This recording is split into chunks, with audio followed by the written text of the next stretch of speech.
Welcome to the Cheating Secrets channel. We hope you enjoy today's story. My wife Maria was once again in London, shopping in the stores.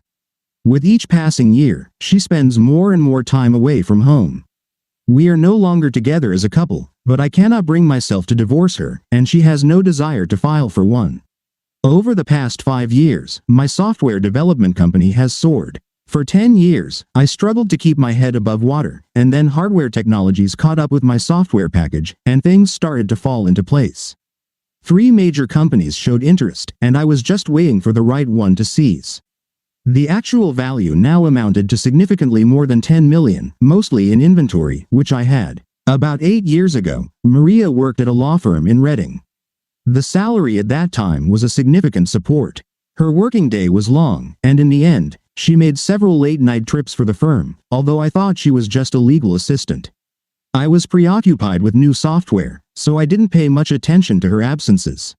Until then, everything between us was fine. Our sex life was great, and we seemed to spend a lot of time together, engaging in activities and enjoying each other's company, even despite my messy habits at work. After she worked at the law firm for about a year, our sex life practically disappeared, and our life together became barely platonic. I was unhappy with the situation, but I was confident it was just a phase she was going through. We had 2 sons, both attending high school. They largely took care of themselves. Bradley was preparing to attend the University of Pennsylvania, and Scott was eagerly awaiting his service in the Marine Corps. Maria's boss was Robert Logan. I had met him and his wife several times at company events, and he seemed like a normal guy to me. Once, Maria came home very distraught and told me that Robert was dead. Shot by his wife. She didn't go into any other details, but shortly after that, she resigned and never worked again. Our marriage didn't improve. She became melancholic and prone to fits of rage. I wish I could say there were some positive qualities in her, but I couldn't. I tried to avoid her as much as possible, but it was difficult. To top it off, she was pregnant. I hoped that a new baby would improve our family situation, but it didn't happen. Maria named our newborn daughter Glenda. She adored the girl and was constantly worrying about her, but our relationship continued to deteriorate. As Glenda grew older, Maria began to spend more time away from home. The company was making money, so we moved to a new house with servants. Maria hired a nanny for Glenda and took full advantage of it. I never asked where she went or why. All I knew was that there were many disappointments. Fortunately, I earned money faster than she could spend it, but I was equally disappointed. I tried to talk to her and figure out what had happened between us, but she refused. Of course, separate bedrooms didn't help. I had no idea what I had done wrong, so I didn't know how to fix it. In the end, I just gave up. The divorce cost me millions of dollars and probably would have funded a new company. I was angry with myself for letting it go so far. I had my team of lawyers, but I still hadn't seen a good way out. Glenda grew up into a fine young lady. I spent as much time with her as I could. Maria usually kept us at arm's length, but because she was away so often, Glenda and I became good friends without her knowledge. It was our secret, and Glenda liked it. Now she was in the 3rd grade and doing well. I attended parent-teacher meetings and conferences. Maria was usually busy with other important matters. Bradley and Scott were left to their own devices and were doing great. My marriage was unsuccessful, but my children made up for it. And then one day, luck was on my side. Janet Logan was sitting in my office, waiting for me. I was surprised because I thought she was in prison for killing her husband. She had lost a lot of weight. Her hair, which was shoulder length, formed a smooth cascade of reddish-brown, somewhat dark strands. She wore very little makeup, and her skin seemed to have a delicate smoothness but was not soft. Her eyebrows were natural and perfectly complemented her face. She appeared both tough and feminine at the same time. Janet, this is, to put it mildly, a surprise. You look good. Thank you, Grayson. I wasn't sure you'd remember me. It's been 8 years, and I was convinced no one would remember me. Would you like some coffee? Black would be great. Janet, I'm in a very awkward position here. I'm aware of your situation, and I don't want to discuss anything that might upset you. If I say or do anything inappropriate, please don't hesitate to correct me. I spent the last 8 years in prison, Grayson. I'm pretty calm about all of this. Don't worry about my feelings. By the way, how's Mrs. Stevens doing? This isn't what I want to talk about. Let's just say things could have been better. I'm sorry, but that's the reason I came to you. I need to talk to you about Maria. I'm not vindictive, but there are some things that, as I feel, need resolution. I placed a cup of coffee in front of her but sat down at the table next to mine, not behind it. I wanted to hear what she had to say, and I wanted her to feel comfortable while she did it. I pressed the intercom button and instructed my secretary not to interrupt us. Grayson, have you been following the process at all? No. Maria mentioned what happened, but I didn't have much interest myself. I was busy with business endeavors, and she wasn't very talkative at the time. I think she was upset about his death. I think more than you could imagine. It seems you have no idea what was going on, so much of this will be shocking for you. You said you didn't want to upset me. Well, I feel the same. I intend to explain things to you that are unpleasant to hear. If it becomes too difficult, just tell me and I'll stop. Maybe we should have a little scotch instead of coffee? We both chuckled slightly. On the day I shot Robert, he was planning to leave me and run away with Marcy. Robert stayed home just long enough to give me divorce papers. Your wife was waiting in the car. They were going to visit you after they finished with me. I had known about their affair for some time, and I had documents and several photographs.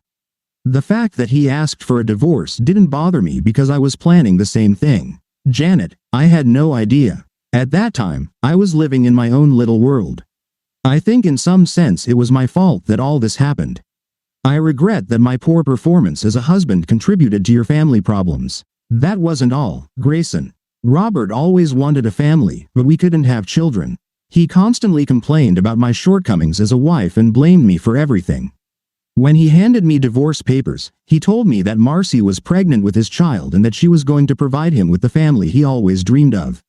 I turned away and started to leave, but he continued to insult me and call me all sorts of derogatory names.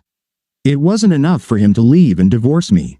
He insisted on making me feel like I wasn't even a decent person. It seemed like he would never stop tormenting me, and eventually, I snapped, went to the buffet drawer, and pulled out the revolver. I don't remember how I shot him. You mean to say that my daughter, Glenda, belongs to Robert? Glenda is not Robert's daughter, but I would assume that Marcy considers her to be so.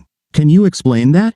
I've checked several times. The brothers never found anything wrong with me. Eventually, I tested a sample of Robert's sperm, and it turned out to be absolutely sterile.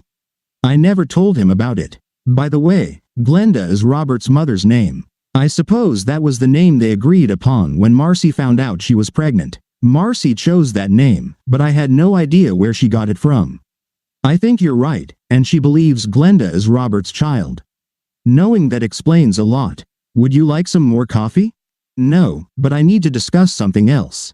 Are you sure you have time? Of course. Don't worry about anything. That's the best part about being the boss. When I went to prison, all the belongings in the house were put in storage. Robert's briefcase was among them. I was going through it last week and found this. Janet handed me the original divorce papers that Marcy was supposed to give me on the day Robert was shot.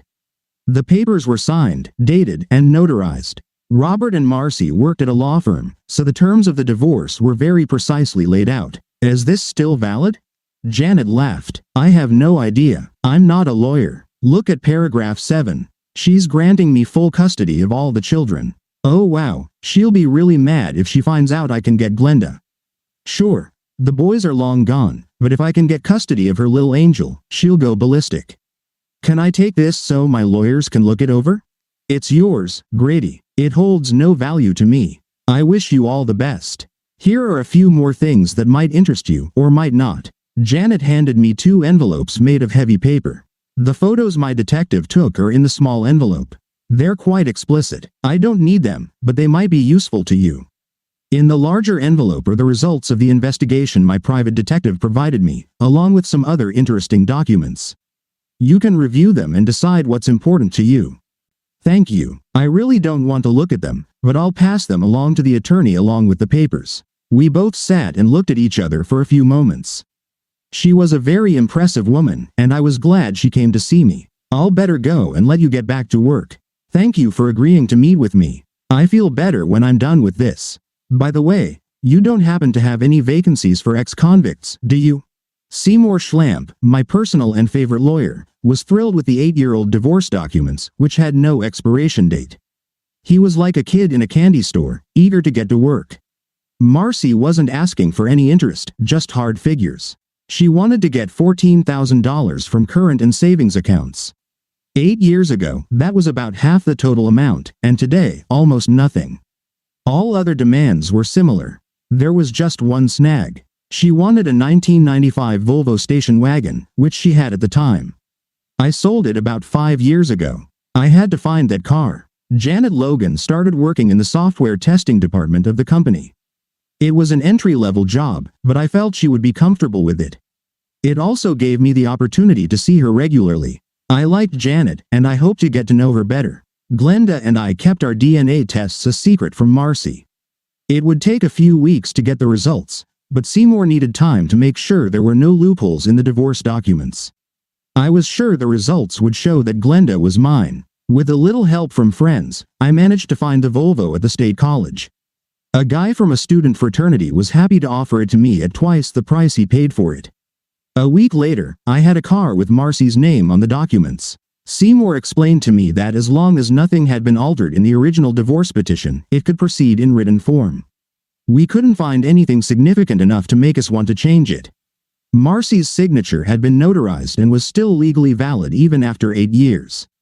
I signed for myself, and Seymour's notary stamped it. Now all we had to do was wait. Time dragged very slowly. My relationship with my wife didn't improve. My relationship with my daughter grew stronger every day. My relationship with Janet Logan grew stronger every day. About a month later, I persuaded Janet to have lunch with me during non-working hours. It was pleasant, with no strings attached, and I assured her that I wouldn't do anything to show other colleagues that I was interested in her. She replied that her relationship with me was more important than her job. I had a feeling that everything would work out, but I wasn't going to rush anything. Over the next few weeks, I tried several times to talk to Marcy about our marriage. She refused to engage in any discussions or even answer questions. I didn't tell her that her divorce petition with me was in the process of being considered and that she would soon be notified that it was final.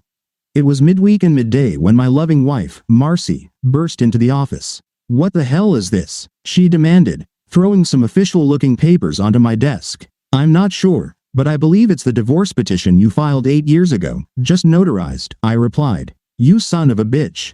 You can't do this. Everything has changed since then, and if you think I'm going to let this shit slide, you're insane." "What has changed, dear? Just because your lover died doesn't mean we couldn't continue the divorce proceedings. I agreed to all your terms, so you have no grounds to protest. I suggest you hire a lawyer if you want to contest the divorce, and in the meantime, I'd like you to take all your belongings from my house that you gave me. I'll gladly get out of your house and throw away this piece of shit divorce notice. You'll pay, and you'll pay big. Glenda and I won't be here today, and I'll send someone for my things tomorrow. Sorry, dear, but if you read paragraph 7, you'll notice that you granted me full custody of Glenda. Until you sort that out, she's mine. If you try to take Glenda without my permission, I'll have you arrested. I promise." By this time, Marcy was boiling with anger. All her words were not spoken but shouted. The muscles in her neck were tensed, and the veins on her forehead bulged. Her lips trembled every time she spoke. For the next minute, I didn't hear what she said. I just stood there, stunned by her fury. Finally, she grabbed the papers and stormed out. The silence and tranquility were wonderful. I sat there completely relaxed and relieved when my secretary brought me a cup of coffee.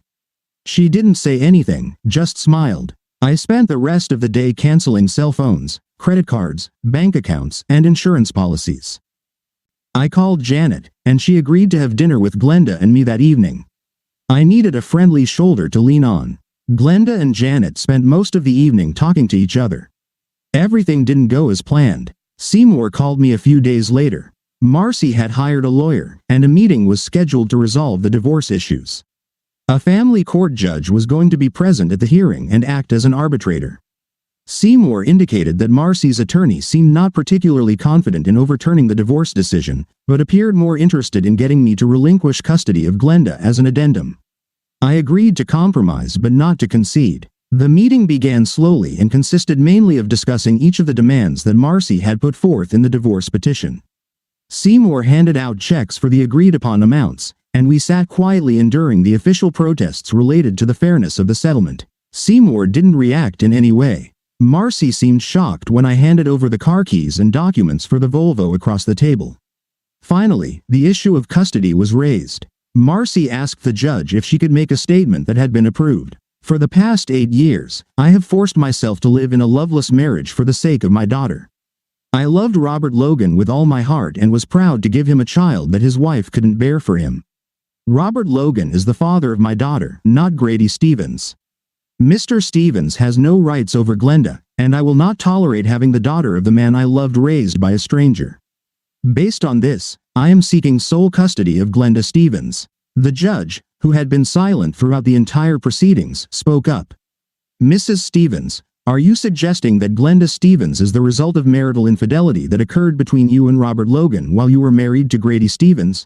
Yes, Your Honor. The way you've put it sounds somewhat demeaning, but Robert Logan and I were lovers and kindred spirits.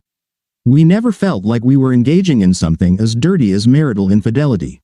We were planning or starting our own life together when his tragedy occurred. Glenda is proof of our love, and I don't want Mr. Stevens to have any involvement with her in any way.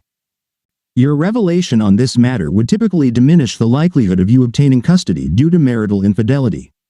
However, if what you're saying is true, we may need to reconsider. The judge looked at Seymour. Do you have anything to say?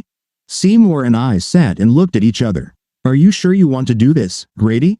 Yes, let's do it. My friendly lawyer slid a sheet of paper across the table to Marcy's attorney.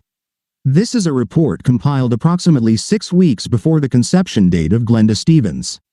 As you can see, the report states that Robert Logan had a 0 sperm count. Mr. Logan was completely sterile and he couldn't have fathered a child.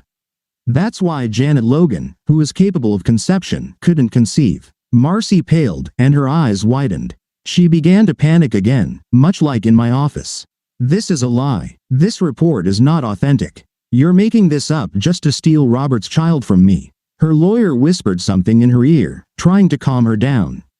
Finally, she seemed to relax a bit. Seymour slid 3 more sheets of paper across the table. The first sheet is the DNA analysis of Glenda Stevens. The second sheet is the DNA analysis of Grady Stevens. The third report is a comparison of the two, which shows that Grady Stevens is undoubtedly the father of Glenda Stevens. Any questions? By this time, Marcy was in tears. She wasn't angry anymore, now she was just crushed. She sobbed uncontrollably as her lawyer requested a brief recess. After the break, my ex-wife's lawyer acknowledged the custody but asked for some visitation agreement. I agreed to allow Marcy to see Glenda every weekend and 2 holidays of her choice per year. Marcy decided she would like to see Glenda on Christmas and her birthday. The rest of the meeting, Marcy sat quietly. I returned to work without saying anything to her, leaving Seymour to finalize the documents. I couldn't believe how cheaply I got off. If Marcy had been a better wife for even a few years, I would have been willing to share my wealth. I never denied her anything, emotionally or materially. I was ready and able to do anything for her, but somehow, I failed to meet her expectations as a husband. I never understood what Robert Logan had that I didn't, or what he did for her that I couldn't. The photos Janet left didn't show him as anything special in a physical sense. I handed over copies of the photos and the results of Marcy's investigation. Inside the investigation were 2 reports of Robert meeting other women at motels at the same time he was seeing Marcy. I hoped she enjoyed reading that. All my attempts to get explanations from Marcy were rejected. The divorce left me feeling like a failure. I found some solace in Glenda and Janet. Marcy moved in with Robert's mother, Glenda. Apparently, they had become friends over the past few years. Unfortunately, nothing good came of it for Marcy. To support herself, my ex-wife didn't rush to sell the jewelry and designer clothes she had accumulated on my dime. It took her some time to realize that her lover's mother was doing the same thing. 6 months later, Marcy moved out and went to live with her sister in Norristown. At first, Marcy would take Glenda every weekend. Then she started calling and making excuses, saying she couldn't come for various reasons. The calls became more frequent, and the excuses became increasingly ridiculous. Eventually, she just stopped coming altogether. Glenda didn't object when her mother canceled their meetings because Janet and I tried to fill her attention. We spent more time together and began to feel like a family.